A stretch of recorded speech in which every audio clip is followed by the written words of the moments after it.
Gago, mainit na yung mantika, kumukulo na. Talaga kumukulo na, may tubig konti. Yari ka dyan, pag pumutok sa mukha mo yan, iiyak ka. Takpan mo muna ako. Ay! Talagay na, pwede na yan. Pagdidikit yan. Ako rin, bigyan mo. Brad, Ay, nakikita mo na din. Bigyan mo si Dre.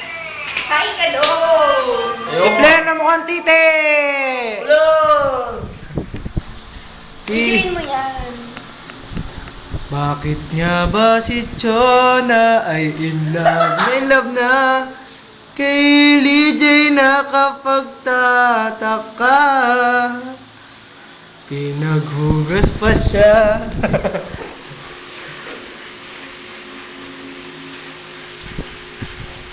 Butang na ba tayo mo? Ayaw. Ba't ang dilim? Tapan mo, at ka. Ba't ang dilim? Bakit ba? Talagay ko na. Dilim. Upward ka. Tumigil kasi eh.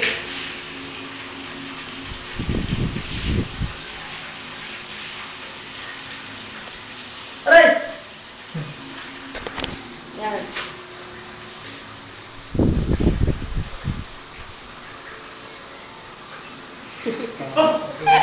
Bigas ka. Bigas sa atin. Wasak-wasak tayo. Takpan mo kasi. Gago ka ba? Kaya ka namin naman hindi susunog. Gago, nasusunog. Samahan mo naman! Baboy ka din. Parang masusunog ha. Eh Brad, hindi niya nasusunog din yung mantika. Pagka ano, naiwanan mo na kasi hindi yung ano. Baga ako eh, pero hindi niya masusunog. Hayop ka. Ibig sabihin, yung mga ako eh, di nasusunog ko rin siya. Iisip ko yung magiging uling pag nasunog. Ang tatay, hindi matutuyo siya, tapos magiging uling. Paano pa magiging uling? Tuyo lang ha. Hayop na to. Hindi na matutuyo yung mantika. Natutuyo ba yung mantika? Ano? Dapat matutuyo ka pag sinunog ka, hayop eh. Sabi ako, hindi ka. Ano matutuyo, hayop? Eh, Brad, ay, tatakpan mo muna yung tubig. Ayan o, titilasigan yan. Lalagay mo. Oo, sa'yo, dali mo na yung shade. Mainit eh! Dali mo na yung shade mo, yung shade mo. Wala ka. Ah!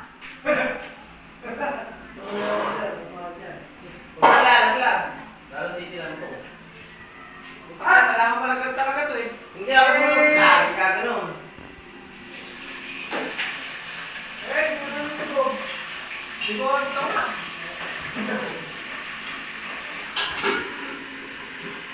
Kalahati kami, nagpapalitan na lang, gano'n. Oo, putangin na. Nakakatawa tayo pa. Tama lang. Bago, yung kailangan sakto yung luto niya. Ako, bukas na yung mga putok kayo. Ako yung yun. Napakal niya, kung nakakatawa niya. Ano ba? Ano?